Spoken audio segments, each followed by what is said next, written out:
Kalau kita ikuti Matius 1 ayat 1 sampai 17, maka kita dapat melihat bahwa Yusuf itu ada dalam garis keturunan Daud. Bisa juga dibandingkan Lukas 1 ayat 27. Nenek moyangnya adalah Yehuda, yakni anak Yakub dari istrinya Lea. Dengan demikian bisa dikatakan bahwa Yusuf adalah dari suku Yehuda. Dikatakan dalam Matius 1 ayat 16 bahwa Yusuf itu adalah anak Yakub. Memang agak aneh kalau kita baca Injil Lukas, karena dikatakan dalam Lukas 3 ayat 23, nama ayah Yusuf adalah Eli. Akan tetapi, para ahli lebih condong melihat bahwa data Matius lebih akurat.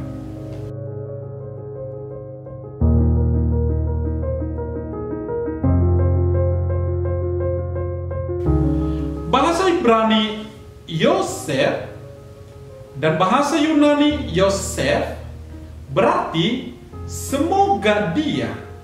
Tentu di sini Tuhan adalah Allah menambahkan. Dalam kitab suci kita, Perjanjian Lama dan Perjanjian Baru, ada beberapa orang yang menggunakan nama Yosef. Misalnya Kejadian 37 sampai 50. Ada di situ Yosef anak Yakub.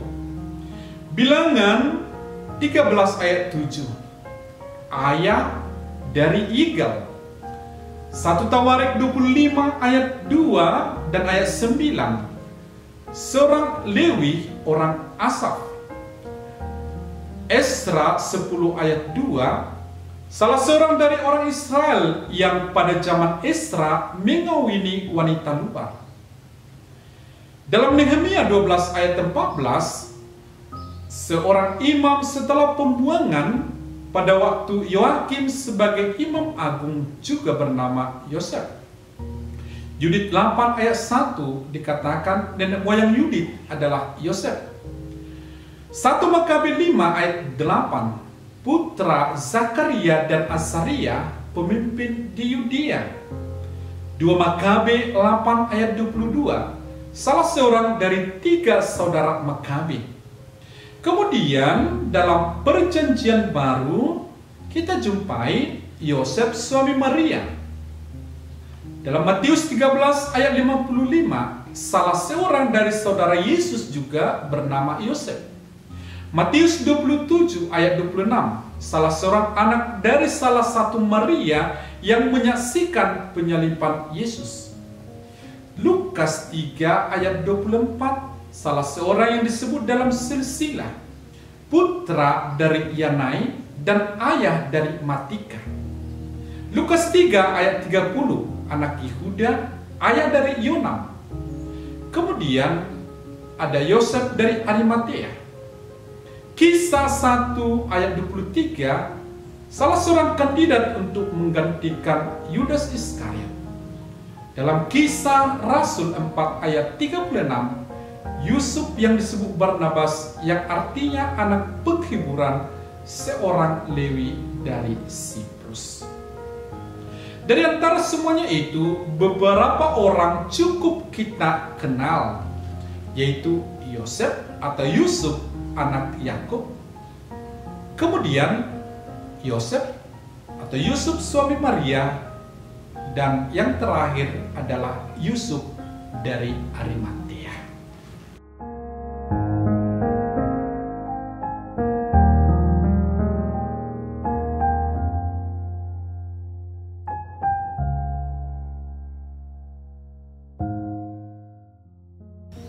Seorang ahli kitab suci, Brown, melihat bahwa Matius sebenarnya menulis ulang sebuah narasi pra-Matius yang mengaitkan kelahiran Yesus putra Yusuf dengan bapa para bangsa Yusuf dan dengan kelahiran Musa.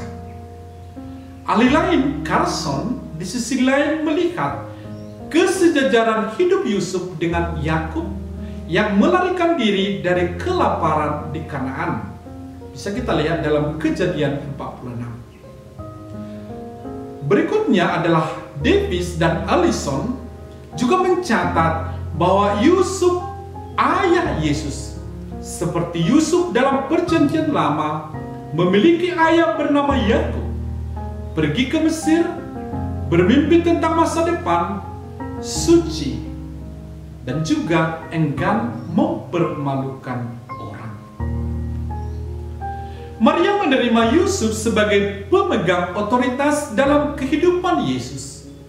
Ketika menyebut Yusuf kepada Yesus sebagai Bapamu dalam Lukas 2 ayat 48. Hanya anehnya dalam Matius 2 tidak disebut bahwa Yusuf sebagai Bapa Yesus.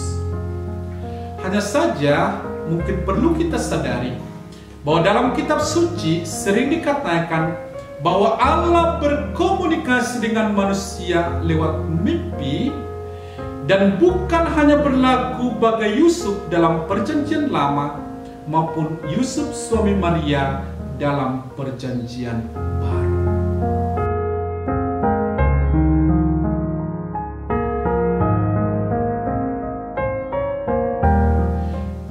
Kata Yunani tekton secara umum berarti tukang batu, tukang kayu, pekerja kayu. Kadang juga digunakan untuk menunjuk seorang seniman, kontraktor, atau tukang bangunan. Kata itu singkatnya digunakan untuk menunjuk kerja tangan dengan batu, logam, atau kayu. Penggunaan istilah tukang kayu pada Yesus mungkin mau menunjukkan bahwa Yesus bertumbuh dan belajar berbagai keterampilan tangan. Walaupun di Palestina kuno kayu agak langka, tetapi Yesus lebih terkenal sebagai anak tukang kayu.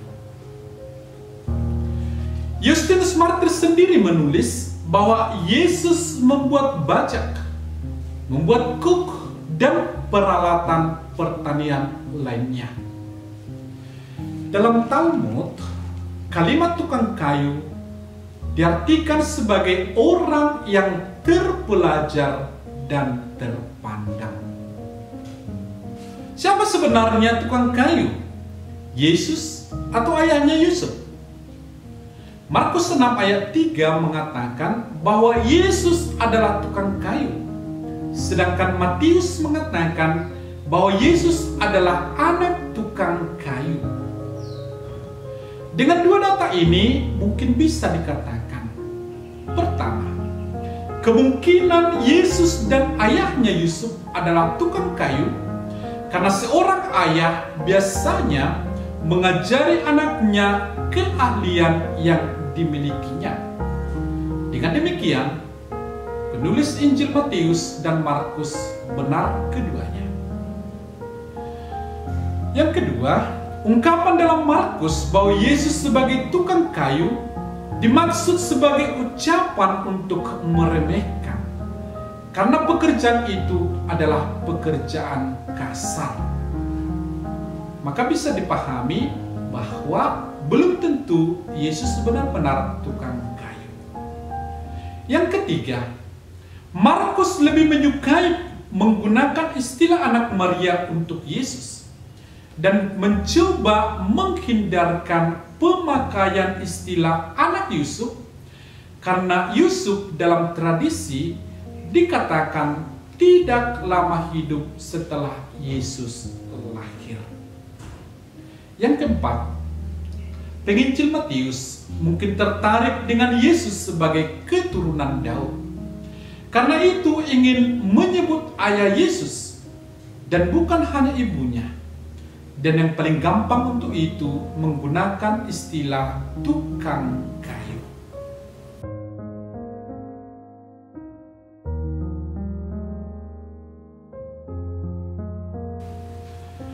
Kehadiran Yusuf dalam Injil hanya terbatas pada kisah kelahiran dan kanak-kanak Yesus.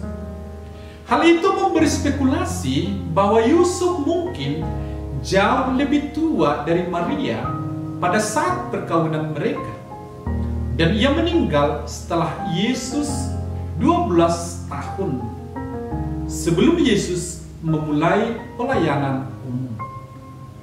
Hipotesa ini dikuatkan oleh sikap diam penginjil Markus tentang hidup Yesus sebelum pembaptisan. Kitab Apokrif Proto-Injil Yakobus 9 ayat 2 mengatakan bahwa Yusuf adalah pria yang sudah tua dan telah memiliki anak-anak sebelum bersama Maria. Di sisi lain, tampaknya bagi gereja perdana sejak dulu, hal yang perlu dipertahankan adalah Yesus sebagai putra Allah dan bukan hasil kehendak manusia. Karena itu, dicoba dihindarkan tulisan-tulisan yang berkaitan dengan Yusuf, termasuk juga devosi kepadanya. Maka ditonjolkanlah Maria. Karena di sisi lain, Maria juga yang menemani Yesus sampai akhir hidupnya di dunia ini.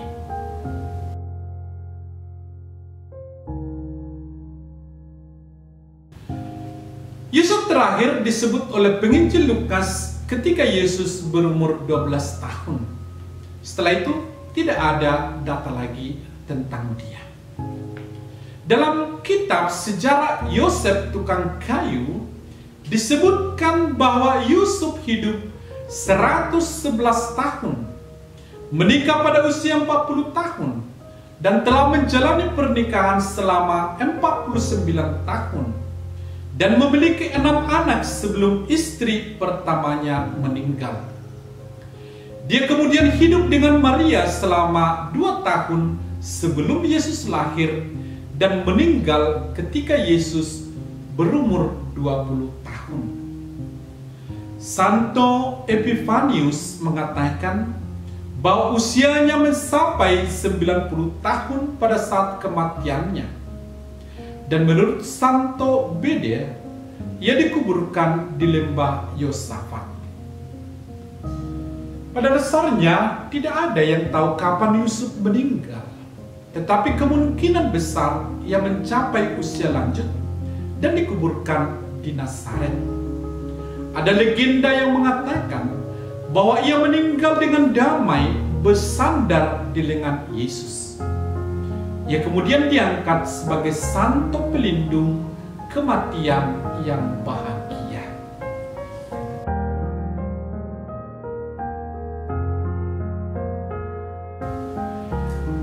Kita tahu bahwa Paus Fransiskus dalam Patris Corde memberi sejumlah contoh teladan dari sosok Santo Yosef. Matius 1 ayat 19 sendiri mengatakan bahwa Yosef atau Yusuf adalah seorang yang tulus hati. Kata Yunani yang dipakai adalah dikaios, yang arti harfiahnya adalah benar. Yosefus, seorang sejarawan, mengatakan bahwa kata itu berarti menunjukkan ketaatan seseorang kepada hukum atau kepada perintah Allah. Seorang pria yang jujur, seorang pria yang berkarakter. Kata ini sering dipakai untuk menerjemahkan kata Ibrani sadik yang berarti benar, yakni bertindak sesuai dengan tuntutan hukum dan adat terhadap sesama manusia dan sesuai dengan tuntunan Tuhan. Sikap itu berkaitan dengan takut akan Allah. Dalam Injil Matius, karakter itu dikenakan kepada Yusuf berkaitan dengan keputusannya untuk menceraikan Maria secara rahasia, secara diam-diam, yakni dengan kehadiran saksi yang terpilih, tanpa menimbulkan skandal publik, tanpa menimbulkan rasa malu pada Maria dan orang tuanya, serta Maria sendiri terhindar dari hukuman berat. Dalam tradisi Yahudi, Mesias yang dinantikan juga disebut sebagai orang benar. Saudara-saudari, mungkin bisa kita uraikan lebih banyak hal yang diteladani dari Santo Yusuf, atau bisa kita katakan karakter-karakter dia bisa kita sebut banyak, tetapi semuanya itu mengarah kepada dirinya sebagai orang benar di Kaios.